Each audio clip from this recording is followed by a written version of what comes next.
Hello, hello, hello, Alan here. Please excuse different angle today, but I'm coming at you with The Snows of Killiminjaro and Other Stories by Ernest Hemingway. That's what I've been doing for the past 2 weeks. I've been reading stories again, and I've been listening to them on audio, read by Stacy Keach as well. I've really enjoyed it. I remembered a couple of the stories. Others were new surprises, new gems for me.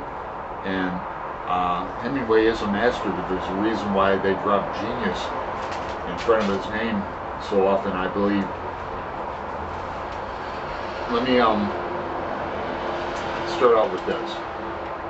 This is the quote from Hemingway. Basically, every story told long enough ends in death.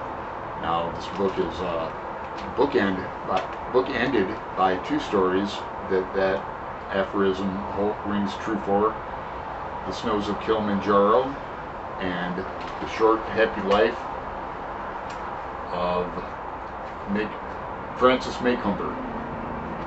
Both killer stories that I have remembered. The Snows of Killiminjaro is about main character Harry, a writer in his dotage, his old age, definitely a Hemingway-esque character. I really like the way he deals with the topic, the subject, the reality of death, the brutal reality, and how death actually visits him in fever dreams or whatnot. He has a premonition. It comes true. It opens with an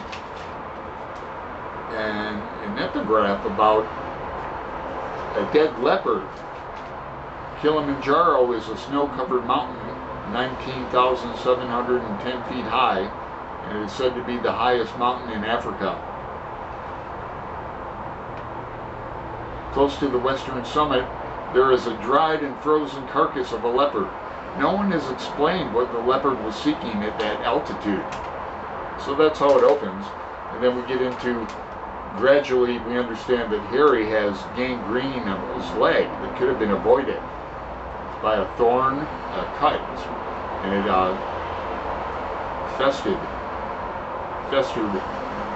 manifested itself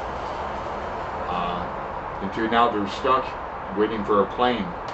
Him and his partner, his woman.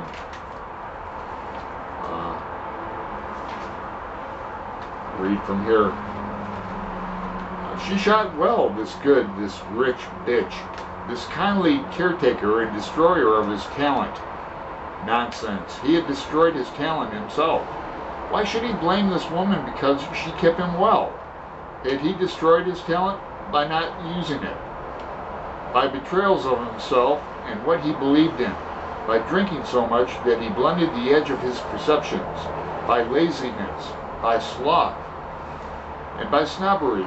By pride and by prejudice. By hook and by crook. What was this? A catalog of books? What was his talent anyway? It was a talent, all right, but instead of using it, he had traded on it. It was never what he had done, but always what he could do. And, etc. Another famous story is in a clean and well-lighted place. The story takes place in a cafe in Spain. Famous for, you might remember it for the Lord's Prayer version at the end, where he substitutes the Spanish word nada, meaning nothing, for Lord and for heaven, and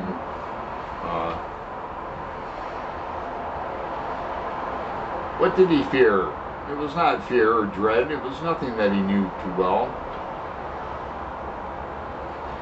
Some lived in it and never felt it, but he knew it. All was nada. Y pas nada. Y nada. Y pas nada. Or nada, who art nada. nada be thy name, thy kingdom nada, thy will be nada, and nada as it is in nada. Give us nada, our daily nada, and nada, us nada, as we nada our nadas, and nada, us not into nada, but deliver us from nada. Hell, nothing full of nothing, nothing is with thee. He smiled and stood before a bar with a shining stream pressure coffee machine. What's yours? Asked the barman. Nada. Another story that stood out for me that I hadn't remembered is called The Killers. And it's a story about, only a few pages long, and it's about these contract killers, these two contract killers. Nick Adams is in this story as well. This is a good primer for Nicholas Adams' character, Nick Adams. He appears in a combat story in here, war. But in The Killers, these two hitmen come in to a cafe and they tie up some of the customers, including Nick Adams, with tape in the back. And there's a Negro cook. And on one page, Hemingway uses the N-word at least a dozen times, to the point of absurdity, just like the nada thing almost. Now, I'm not going to read it to you, but the story is a bizarre, bizarre story. Another favorite story of mine that I found it's called 50 Grand, about an Irish boxer who was going to throw the fight for money. And I thought it was excellent, and almost every nationality gets it from Hemingway. The Jews, the Kites, the Mexicans, the Irish, the Danish, the Italians, Fathers and Sons could be said to be about Hemingway's father and suicide and that. Now, another one of my favorite Hemingway short stories is called Up in Michigan. In the text, he mentions the Toledo Blade by name. It's my hometown, so I always got a kick out of that. Pretty famous short story. But it's all contained in this short volume. Hemingway's theories on religion, on life and on death, on romance and relationships, on women, on luck, on fate, a lot of macho characters, card players, hunters, big game hunters, boxers.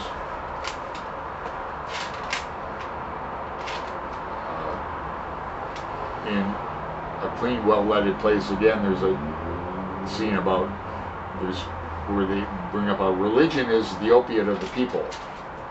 No, marijuana is the opiate of the people.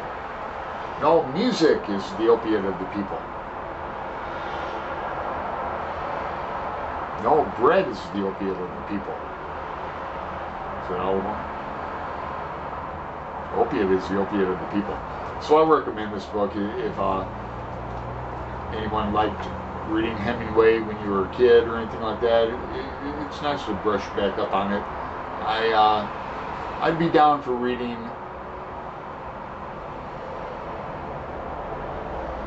more Hemingway. Hit me up in the comments below. Like, subscribe. I'll talk to you later.